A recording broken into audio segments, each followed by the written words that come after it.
우리 하나님 은혜가 온 성도들에게 함께하기를 원합니다.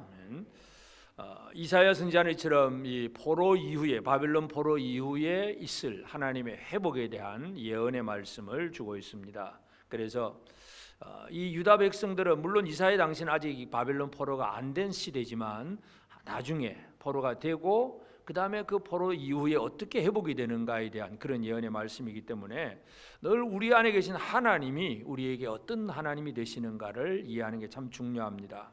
오늘 이제 41장 이제 8절부터 봤는데 이 구절들은 아마 우리 성도들 중에서 참 좋아하는 말씀들이 참 많이 있어요. 제가 얼마 전에 성경 껍데기를 이제 바꾸라 그래서 바꿨는데 우리 집사님 한 분이 여기다가 이 글을 박아줬는데 이게 바로 오늘 본문 말씀이에요. 내가 너와 함께하리라. 강하고 담대하라. 두려워하지 말라.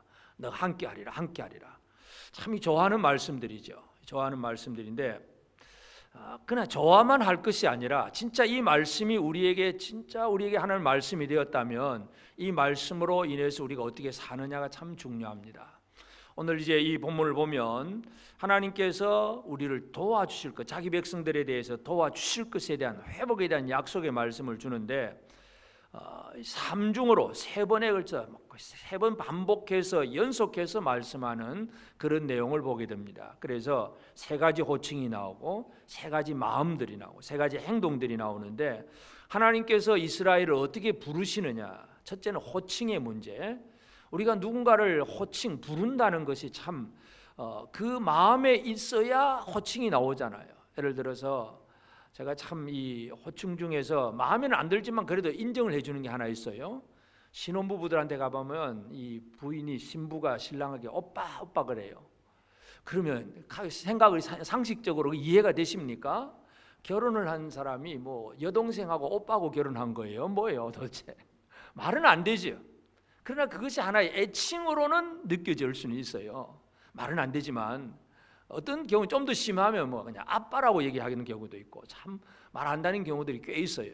그러나 그렇게 표현하는 것들이 그냥 말은 안 되지만 그 속에 뭔가 묻어 있는 사랑의 표현이라고 하는 거. 그러니까 사랑이 있다면 누군가를 향하여 뭐라고 부르는 호칭, 이게 무엇으로 드러나느냐.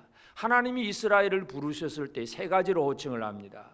나의 종 이스라엘아, 야곱아, 아브라함의 자손아, 이렇게 얘기를 합니다. 이 하나님께서 자기 백성을 부를 때는 이스라엘, 야곱, 아브라함의 자손, 이거 이미 이전에 다 있던 얘기들이지만 하나님께서 그렇게 부르시는 것은 결국 하나님의 은혜로 시작되는 이름들이에요. 이스라엘은 야곱이 이제 야복 강가에서 천사와 씨름을 하고 나서 하나님 앞에 얻은 이름이 내가 너를 이제 이스라엘이라 하리라. 하나님과 겨루어 이긴 사람이다. 하나님이 사람에게 지시는 하나님이 아니잖아요. 그냥 져주시는 하나님. 그 야곱을 위해서 모든 걸 져주시고 네가 이겼다 네가 이겼다 그렇게 말해주시는 분이 바로 하나님이신데 그것이 바로 이스라엘입니다. 그리고 이스라엘이라고 하는 건 하나님의 은혜와 하나님의 사랑과 관심 모든 것이 포함되는 이름이에요. 야곱아 하는 것도 마찬가지예요. 야곱이 아직 태어나기도 전부터 하나님께서 야곱을 어머니 뱃속에 있을 때부터 먼저 야곱을 선택을 하시고 이제 이 큰 자 에스가 동생 어린 자 야곱을 섬기게 될 것이다. 택한 자를 하나님께서 야곱이라고 얘기하시고 아브라함의 자손 전부 이 언약의 이름들이고 끊임없이 하나님의 사랑과 은혜가 공급되는 그 이름이 바로 이 호칭입니다. 그래서 하나님께서 자기 백성들을 무엇으로 부르고 계시느냐 하면 이스라엘아, 야곱아, 아브라함의 자손아 그렇게 이 세 번을 거듭거듭 반복해서 또 다르게 표현하는 것은 그만큼 하나님이 자기 백성들에 대한 사랑의 마음을 가지고 부르시는 그런 하나님이에요. 그래서 우리가 누군가를 호칭한다고 할 때에 반대로 아까는 사랑 얘기를 했지만 누군가가 아주 미웠고 싫으면 어떤 호칭이 나오겠습니까? 요즘은 정치적으로 보면 누가 뭐 장관이 나와도 장관으로도 안 불러주는 사람들도 있고 뭔가 이 호칭에 대해서 그냥 누가 왔어도 내가 마음에 싫으면 결코 좋은 호칭이 안 나와요. 근데 내 마음에 사랑이 가득하면 그냥 있는 없는 좋은 호칭들이 다 나옵니다. 여러분 옆에 있는 분들 뭐라고 부를 수 있습니까? 그냥 이름 한번 쳐다보시고 아무개 씨 그냥 그 정도입니까? 뭔가 좀 사랑의 호칭이 나오겠습니까? 좀 나오시겠습니까? 내 마음이 있어야 호칭이 나오는 거지, 마음이 없으면 그런 호칭이 안 나요. 그냥 사무적으로 아무개 씨, 아무개 누구 뭐 그 정도는 나오죠. 근데 진짜 마음에 사랑이 가득하면 그 사랑의 언어가 표현된다는 것입니다. 그래서 하나님이 자기 백성들을 바라보시는 마음은 에스겔 16장 6절에 보면 내가 내 곁으로 지나갈 때 내가 피투성이가 되어 발짓하는 것을 보고 내게 이르기를 너는 피투성이라도 살아있으라. 다시 이르기를 너는 피투성이라도 살아있으라. 살아있으라. 에스겔을 통해 주신 하나님의 마음은 이 이스라엘 유다가 길가에 버려진 아이, 이제 갓 태어나서 길가에 버려진 아이예요. 그런 모습이에요. 아직도 피투성이가 되어가지고 피도 씻지 못하는 상태에서 버려진 아이인데 그를 바라보시면서 하나님께서 하시는 말씀이 너는 피투성이라도 살아있어라. 살아있어라. 이게 하나님의 마음이에요. 불쌍히 여기는 마음. 하나님께서 우리를 향하여서 가장 근본적인 마음이 뭐냐 하면 불쌍히 여기는 마음입니다. 이스라엘을 향해서 이 자기 백성을 향해서 가지는 마음도 불쌍히 여기기 때문에 이스라엘아, 야곱아, 아브라함의 자손아 이렇게 거듭 3번을 걸쳐서 그렇게 얘기를 합니다. 그러면서 그 3번에도 다 뭔가 형용사가 붙는데 이스라엘에 대한 이 3가지 마음입니다. 나의 종 이스라엘, 내가 택한 야곱, 나의 벗 아브라함의 자손. 하나님께서 부르실 때에 너는 나의 종이다, 너는 내가 택한 자다, 너는 나의 벗 친구다. 하나님께서 자기 백성들을 그렇게 부르시는 거예요. 그래서 종이라고 하는 것, 나의 종 너 이스라엘아, 나의 종이라고 하는 것, 하나님께서 뭔가 그 어떤 일을 믿고 맡겨주시는 그 대상이 바로 하나님의 종입니다.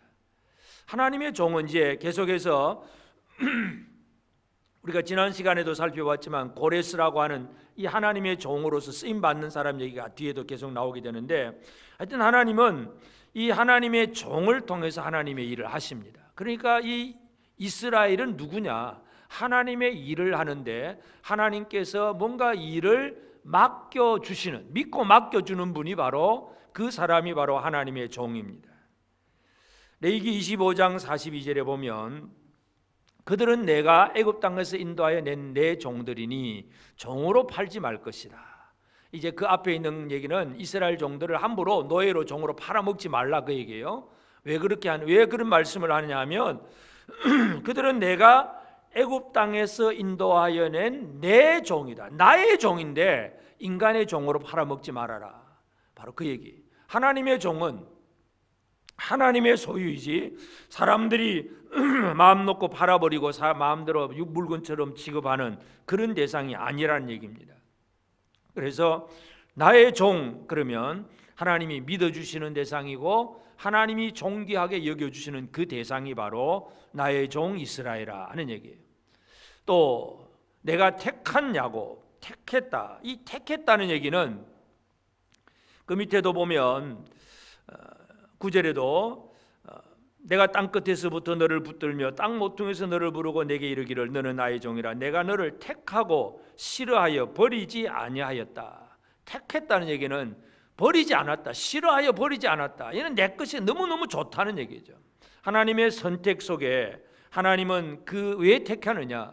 그들을 통해서 뭔가 하실 일이 있기 때문에. 그래서 하나님은 무조건적으로 선택을 하십니다. 그가 잘했냐 잘못했냐 따지기 이전에 하나님의 은혜로 선택하시고, 그래서 특별한 하나님의 계획 속에 이 사람들이 있게 하시고, 그 다음에는 또 나의 벗이다 그렇게 얘기한다. 나의 벗이다.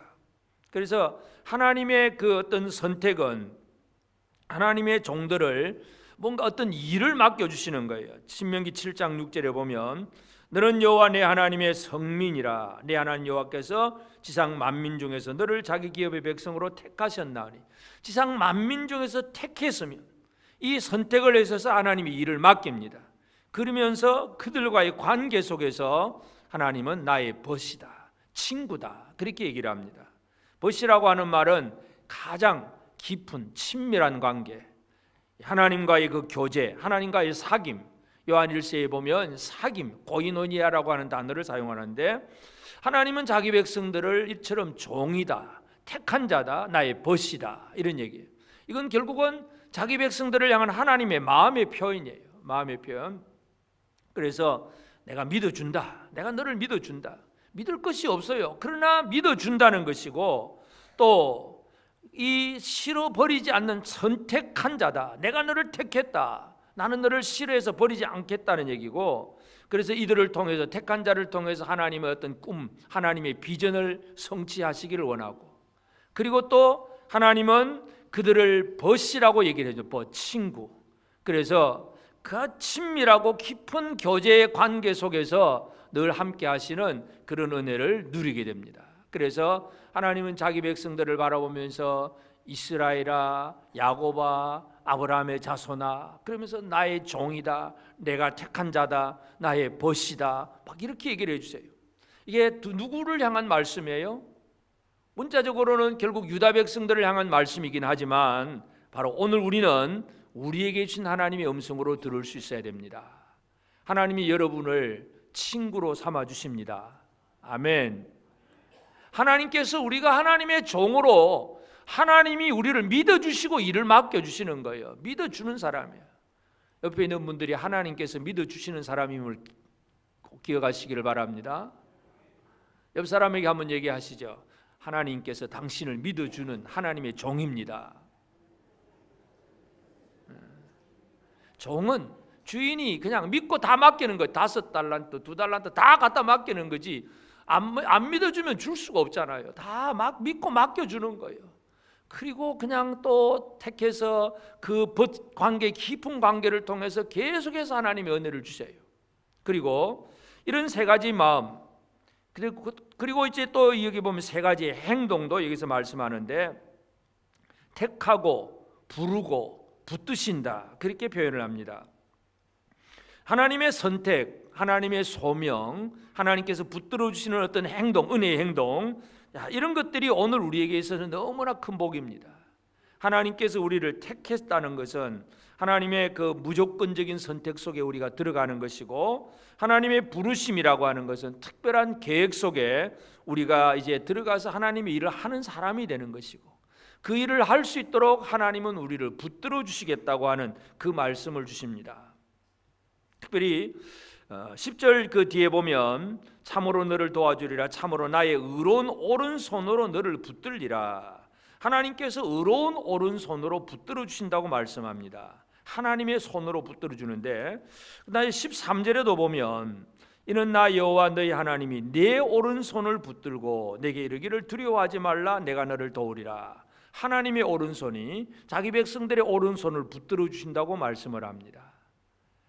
여러분, 우리가 하나님의 손, 하나님이 뭐 사람처럼 오른손 왼손이 있는 분은 아니지만, 이 오른손의 개념이라고 하는 것은 고대 역사에, 특별히 이스라엘 유다도 마찬가지고, 이 오른쪽이라고 하는 것은 늘 힘과 권능을 상징을 하고 복을 상징하는 거예요. 그래서 오른손으로, 하나님의 오른손으로 백성들의 오른손을 붙들어 주겠다고 그렇게 약속을 하고 있습니다. 제가 이제 우리 손주하고 동영상 가만히 한 번씩 보는데요, 이제 동영상 통화를 하는데, 오늘 보니까 붓글씨를 쓴다 그래요. 뭐 이 6살짜리 뭔 붓글씨를 어떻게 쓰냐 하니까, 엄마가, 에녹이가 이제 붓을 붙잡고 엄마가 그 손을 붙잡고 그래가지고 쓰는 거예요, 붓글씨. 그리고 얼마 있다가 이제 엄마가 손 놓으니까 혼자 또 비슷하게 쓰긴 해요. 그래도 뭐 제대로 못 쓰긴 해요. 그런데 엄마 손에 붙들린 아기의 손, 잘 쓰겠습니까? 못 쓰겠습니까?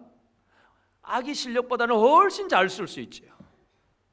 여러분, 여러분의 손이 하나님의 일에 쓰임받는 도구인데, 하나님의 손에 붙들린 손이 되면 우리의 능력 이상으로, 우리가 할 수 있는 어떤 능력보다 훨씬 뛰어난 놀라운 일들을 이룰 수가 있습니다. 하나님이 자기 백성들에게 나의 오른손으로 너의 오른손을 붙들어 주겠다, 이렇게 약속하시고 계십니다. 하나님의 능력이 바로 우리의 능력이 되게 하신다는 얘기예요. 이게 하나님께서 하시는 일입니다.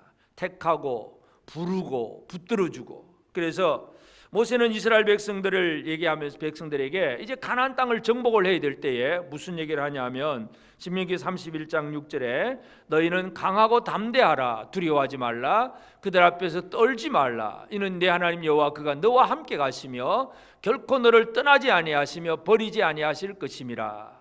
강하고 담대하라. 하나님이 너를 버리지 않는다. 강하고 담대해라. 떨지 마라. 떨지 마라. 요즘 말로 쫄지 마라. 떨지 마라. 우리는 우리 주변에 일어나는 모든 환경들을 바라보면서 두려워하고 놀란 그러한 일들을 당할 수가 있습니다. 그런데 하나님은 지금 유다 백성들에게 이사야를 통해서 이 회복의 예언의 약속을 주시면서 내가 너를 택하고 내가 너를 불렀고 내가 너를 붙들어 주겠다. 나의 오른손으로 네 오른손을 붙잡아 주겠다고 그렇게 약속하고 있습니다. 이것이 바로 오늘 저와 여러분에게 주시는 하나님의 말씀이 되어지기를 바랍니다.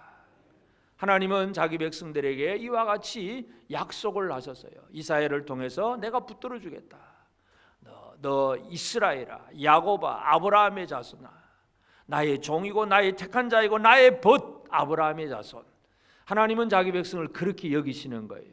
하나님의 마음을 우리가 읽어야 되고, 또 여기서 그냥 한두 번 하는 것이 아니라 계속 삼중적으로 이렇게 막 거듭 얘기한다는 건 그만큼 강조하시는 내용이에요. 변함없는 약속의 말씀은 우리가 그냥 쉽게 하는 약속보다도 진짜 지켜야 될 약속은 두 번, 세 번 거듭 반복을 하잖아요. 해줄게, 진짜 해줄게, 꼭 해줄게. 이 하나님의 마음을 오늘 우리가 읽을 수 있어야 합니다. 자기 백성들을 향한 하나님의 마음이 바로 그렇습니다. 그래서 이 하나님의 마음은 예수 그리스도를 통해서 완성이 됩니다. 그러면 이 땅에 오신 예수님은, 하나님의 아들이 어떻게 이런 도우심을 완성하셨느냐 하면, 첫 번째, 우리 예수님은 이 땅에 오셔서 사역을 하실 때 예수님의 마음이 무슨 마음이냐면 사람을 볼 때 불쌍히 여기는 마음입니다. 마태복음 9장 36절에 무리를 보시고 불쌍히 여기시니 이는 그들이 목자 없는 양과 같이 고생하며 기진함이라. 예수님은 불쌍히 여김으로 모든 사역을 시작을 합니다. 불쌍히 여김으로. 예수님 당시에 모세의 제자도 있고 바리새인 제자도 있고, 우리 제자 훈련 받은 분들은 다 아시잖아요. 자, 모세의 제자나 바리새인 제자들이 잘하는 게 뭡니까? 율법도 알고 모든 규정들을 정확하게 알고 있습니다. 그래서 뭔가 조금이라도 어긋나고, 예를 들어서 나갔다가 돌아오면 손 씻고 발 씻고 음식 먹어야 되는데 손 안 씻고, 또 안식일에 밀밭 사이로 지나간다고 이삭 하나 잘랐다고, 모든 규정을 가지고 너는 틀렸다, 안 된다고 계속 정죄하고 비난하고 비판하는 것이 바로 모세의 제자들, 바리새인 제자들입니다. 근데 예수님은 예수의 제자들에게 뭘 가르치냐면 율법의 규정을 가르치는 것이 아니라 사람을 불쌍히 여기는 마음을 가르칩니다. 사람을 사랑하라, 사람을 불쌍히 여기는 마음.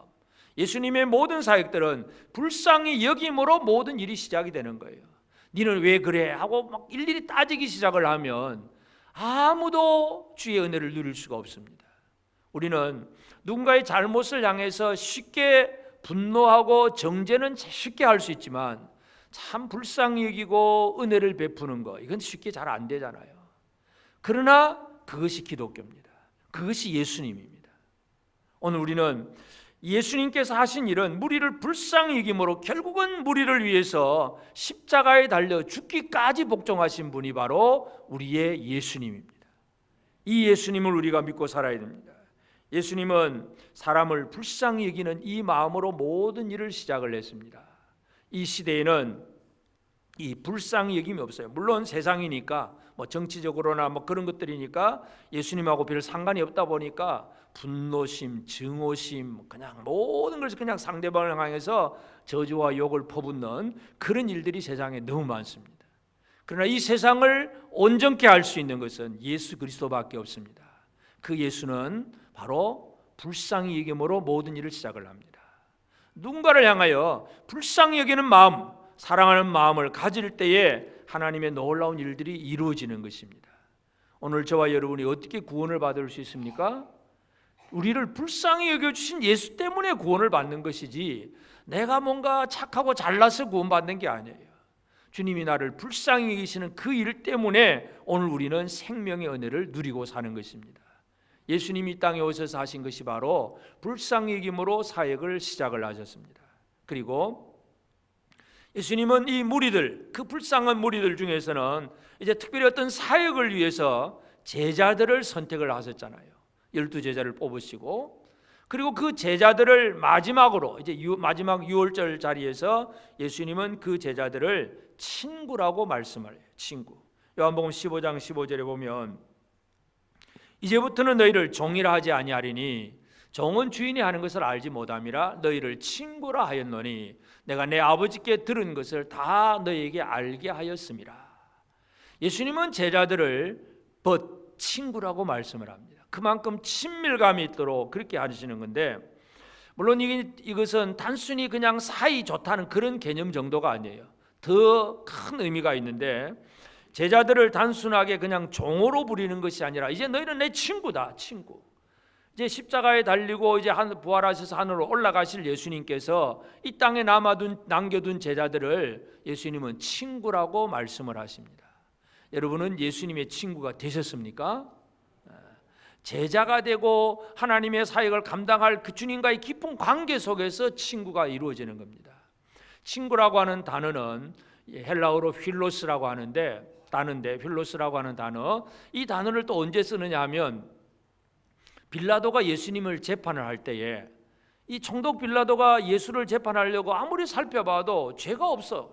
예수님을 어떻게 사형시킬 만한 그런 군더기가 아무것도 없어요. 그래서 이 빌라도가 예수님을 쉽게 죽으라고 내어줄 수가 없는 거예요. 그런데 그때에 대제사장들과 바리새인들이 뭐라고 외치느냐 하면 이 예수를 반역죄로 은도를 안 하면 당신은 로마 황제 가이사의 친구, 가이사의 필로스가 아니다, 가이사의 충신이 아니다. 충신이라는 단어가 똑같은 단어인데 충신과 친구가 같은 단어예요. 필로스라고 하는 단어.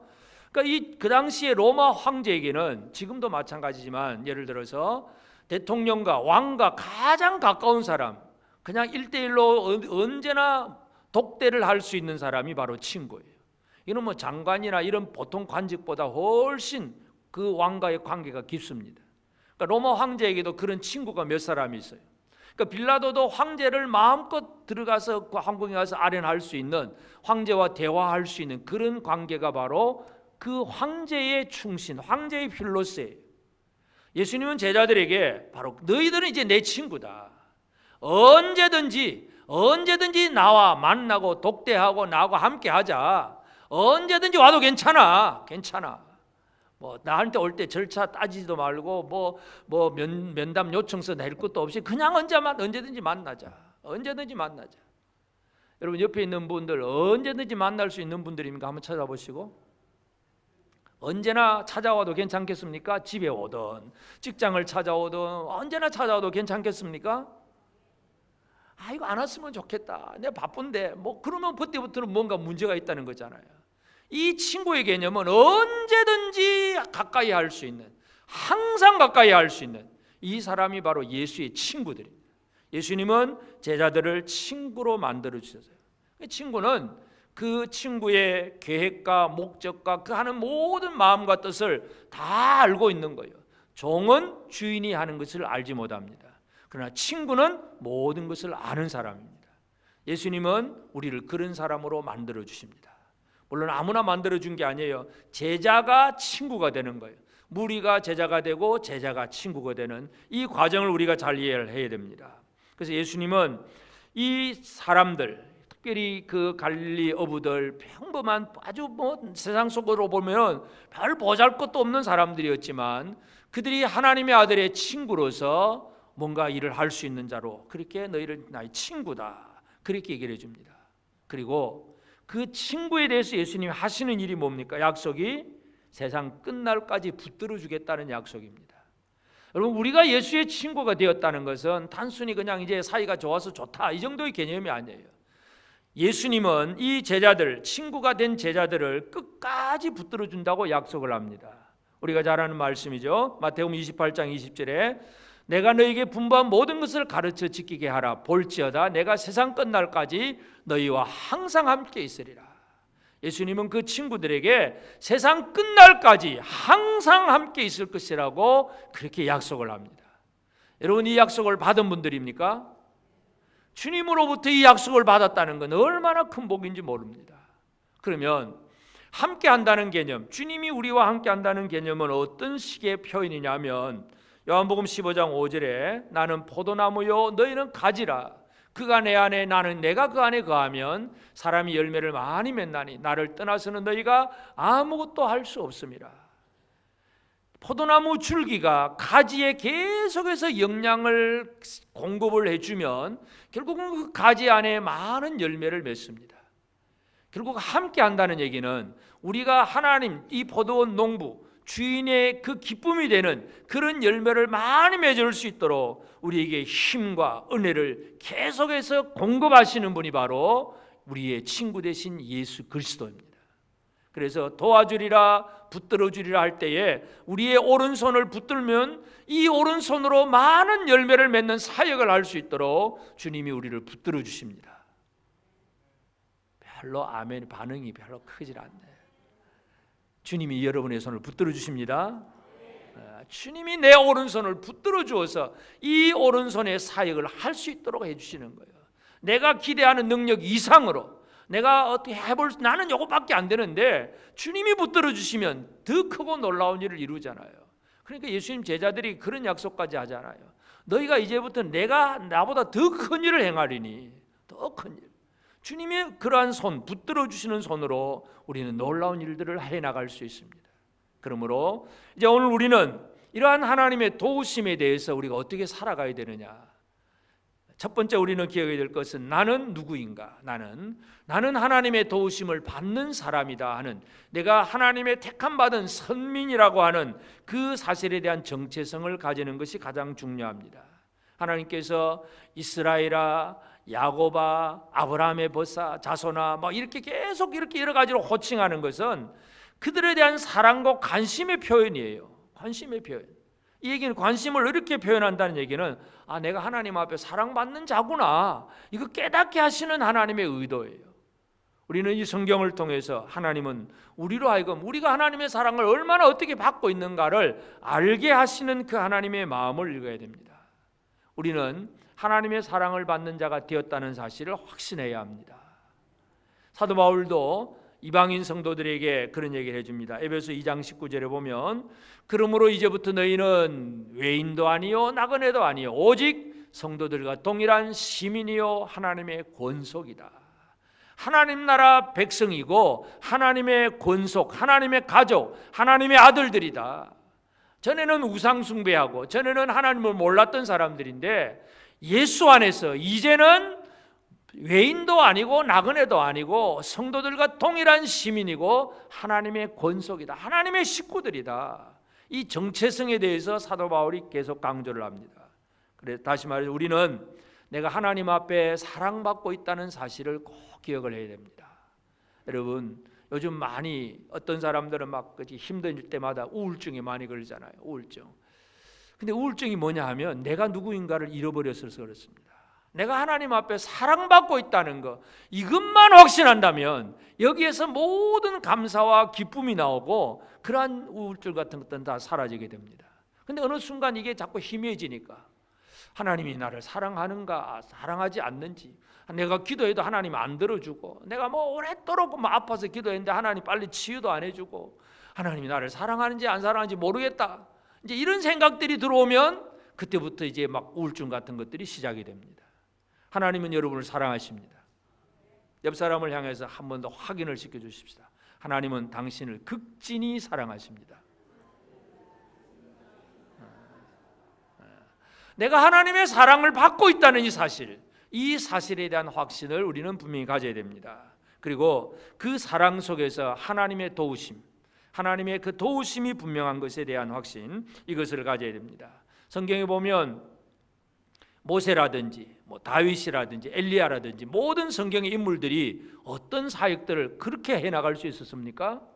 하나님의 도우심에 대한 확신을 가지니까. 모세가 애굽 임금 바로 앞에 서서 우리 백성 하나님 백성 내보내달라 큰 소리 칠 수 있잖아요. 10가지 재앙 내리면서 큰 소리 치고 황제 앞에 가서도 큰 소리 치고 구원을 이루는 것이 바로 하나님의 도우심에 대한 확신 때문에 그렇습니다. 골리앗이라고 하는 큰 거인 앞에 모든 사람이 두려워 떨고 있는데 어린 목동 다윗이 어떻게 담대하게 나갈 수 있습니까? 하나님의 도우심에 대한 확신 때문에 그렇습니다. 엘리야가 그 850명 바알과 아세라 선지자들을 모아놓고 자 우리 한번 기도해서 하늘에서 불이 내려보게 하자 이렇게 제의할 수 있는 것도 하나님의 도우심에 대한 확신이 있기 때문에 그렇습니다. 오늘 우리에게 있어서는 하나님은 우리를 사랑하시고 그 사랑 속에서 우리를 도우신다는 이 사실에 대한 분명을 가져야 됩니다. 그래서 예수님은 제자들에게 뭐라고 얘기하냐면 한마디로 믿으라고 얘기를 하세요. 요한복음 14장 1절에 보면 너희는 마음에 근심하지 말라 하나님을 믿으니 또 나를 믿으라. 예수님이 제자들에게 한 가지 명령 믿으라. 이 믿음, 주님이 나와 함께 하시고 주님이 나를 도와주신다는 이 사실에 대한 믿음, 이 믿음을 가져야 주님이 주신 모든 사역들을 제대로 감당해 나갈 수 있습니다. 여러분 이 믿음이 분명하십니까? 예수께서 나를 도우시고 나를 붙들어 주시고 나와 함께 하신다는 이 믿음이 흔들리지 아니하는 그런 우리 모든 성도들이 되어지기를 바랍니다. 우리가 어떤 문제 앞에서든지 예수 그리스도를 향한 믿음이 없이는 인간의 힘과 노력으로 하는 일들은 얼마 못 가서 실패합니다. 진정으로 우리에게 필요한 것은 예수 그리스도를 향한 믿음입니다. 이 믿음으로 우리에게 주어진 놀라운 사역들을 이루어가야 됩니다. 그리고 이제 우리가 사역을 하는 데 있어서 하나님은 하나님의 오른손으로 우리의 오른손을 붙들어 주신다고 분명히 약속을 합니다. 하나님의 도우시는 그 목적은 단순히 우리만 잘되게 하시는 게 아니다 하는 걸 기억을 해야 됩니다. 우리가 이제 여기서부터 하나님이 나를 도와주시고 하나님 나를 붙들어주시고 함께 하십니다. 감사합니다. 아멘 나는 복받았다. 뭐 이 정도로 넘어가 버리면 물론 하나님의 도우심을 받았는지는 모르지만 하나님의 도우심의 목적은 그게 아니에요. 손을 붙들어 주십니다. 손을 붙들어 준다는 의미는 뭘까요? 오른손을 붙들어 준다. 이 손은 사역이고 일에 대한 어떤 의미입니다. 하나님께서 우리의 그냥 머리를 붙들어 주고 발을 붙들어 주는 그런 표현이 아니라 우리의 오른손을 붙들어 주시는 하나님이십니다. 하나님은 여러분의 오른손을 붙들어 주시는 하나님이십니다. 믿으십니까? 왜 손을 붙들어 주십니까? 왜 손을 붙들어 줘요? 발을 붙들어 주는 것이 아니라 입을 붙들어 주는 것이 아니라 왜 손을 붙들어 주십니까? 우리의 손으로 하나님의 일이 이루어지도록. 그래서 하나님은 우리를 통해서 우리가 하나님의 손이 되어서 하나님의 일을 하도록 하나님께서 유다와 이스라엘을 이렇게 사랑하고 그렇게 그들을 아껴주시는 것은 유다 이스라엘만 좋아하시는 하나님이 아니에요. 하나님이 아브라함을 선택할 때 뭐라 그럽니까? 하나님이 아브라함을 선택할 때 아브라함을 통해서 천하의 만국 열방이 복을 받게 하신 하나님이에요. 교회의 사명이 뭡니까? 우리만 잘 되는 것이 아니라 우리를 통해서 우리 주변의 많은 사람들이 하나님의 은혜를 누리게 하는 것이 바로 우리 교회의 사명입니다. 우리의 손은 하나님의 손에 붙들린 오른손이 되어지기를 원합니다. 이제는 내가 붙들렸다는 개념은 두 가지. 하나는 내 마음대로 움직일 수 없다는 얘기예요. 붙들렸다는 얘기는 나를 붙드신 그분의 의도대로 내 손이 움직여지는 것이고, 그리고 나의 능력이 아니라 그분의 능력으로 일을 이루는 것이 바로 붙들린 손입니다. 여러분의 손이 하나님의 오른손에 붙들린 오른손이 되어지기를 바랍니다. 그리하게 될 때 우리는 우리를 붙들어 주신 하나님 때문에 우리도 물론 복을 받지만 주변의 많은 사람들에게 하나님의 복이 흘러가게 할 수 있습니다. 사도 바울이 이제 로마로 가는 과정 속에 지중해 그 바다에서 풍랑을 만나게 됩니다. 이 풍랑 속에서 하루도 아니고 2주간 한 보름이나 풍랑 때문에 고생한다는 것은 완전히 모든 사람들이 공포 속에 있는 그러한 순간들이에요. 여러분 죽음의 공포가 순간만 닥쳐도 얼마나 힘들겠습니까? 지난 목회자 수양회 때 태풍이 제주도를 지나갔거든요. 태풍이 지나가는데 물론 태풍 속에 들어가 있지는 않아서는 그 잘 느끼지는 못하지만 그 바람과 비를 바라보면서 이제 실내에서 바로 보긴 했지만 그리고 이제 바로 그 숙소가 해안가가 있기 때문에 파도가 넘치는 걸 보면서 순간 막 섬찟하는 거야. 막 두려움이 느껴져요. 근데 이제 실내에 있으니까 막 평안하지, 안전해. 근데 밖을 쳐다보니까 끔찍해요. 어떻게 그 풍랑 속에 하루 이틀 1시간도 아니고 2주간을 그 지중해 바다 한가운데서 헤매겠어요. 사람들이 얼마나 공포 속에 살았겠어요. 그런데 사도 바울이 그런 공포 속에서 하나님의 붙들어 주심을 가지고 사람들에게 그런 얘기를 합니다. 사도행전 27장 24절 25절에 보면 바울아 두려워하지 말라. 내가 가이사 앞에 서야 하겠고 또 하나님께서 너와 함께 항해하는 자들을 다 내게 주셨다 하였으니 그러므로 여러분이여 안심하라. 나는 내게 말씀하신 그대로 되리라고 하나님을 믿노라. 그 풍랑 속에서 하나님이 사도 바울에게 말씀을 하셨어요. 그래서 너는 가이사 앞에, 로마 황제 가이사 앞에 가야 되겠고 그래서 일을 감당하기 위해서 너는 살아나게 될 것이다. 그런데 사도 바울을 살려주려면 어떻게 해야 됩니까? 그 배가 안전하게 가야 돼요. 배가 안전하게 가려면 주변 사람들도 같이 사는 거예요. 바울이 그걸 알기 때문에 그 주변 모든 사람들, 배에 있는 사람들에게 자기는 죄수의 몸이지만 배에 탄 사람들, 선장과 또 선원들, 또 많은 그렇게 상인들, 많은 사람들이 있을 때에 그 사람들을 모아놓고 하는 얘기예요. 그 사람들을 모아놓고 여러분이 안심하라. 여러분이 안심하라. 나는 내게 말씀하신 그대로 되리라. 안심하라. 교회가 세상을 향하여 강조해야 될 메시지가 뭡니까? 안심하라. 하나님께서 우리를 통해서 하나님 일을 하시고자 하니까 하나님은 이 모든 풍랑 가운데서 우리를 지켜주신다. 그러므로 우리 때문에 여러분들도 살 수 있다. 사도 바울이 강조하는 내용이 바로 그것입니다. 여러분 때문에 여러분 주변 사람들이 평안을 누릴 수 있습니다. 여러분으로 인해서 여러분 주변에 누가 평안을 누릴 수 있겠습니까? 이 시간 한번 머릿속에 한번 상상을 한번 해보십시다. 나를 통해서 누가 하나님의 복을 받을 수 있을까? 내가 하나님 앞에 붙들려 삶으로 나를 통해서 어떤 사람이 또 생명의 구원을 얻을 수 있을까? 우리 다시 한번 기억하게 되기를 바랍니다. 우리는 스스로 한번 옆 사람에게 소개합시다. 내 오른손은 하나님의 손에 오른손에 붙들린 손입니다. 이 오른손 한번 들고 내 오른손은 하나님의 오른손에 붙들린 손입니다. 이 손으로 우리는 무엇이든지 해나갈 수 있습니다. 하나님의 놀라운 구원의 사역을 이룰 수 있습니다. 그냥 도와주니까 좋다 하는 개념으로 끝나지 말기를 바랍니다. 하나님께 붙들린 손으로 하나님이 원하시는 놀라운 일들을 감당하는 우리 모두가 되어지기를 바랍니다.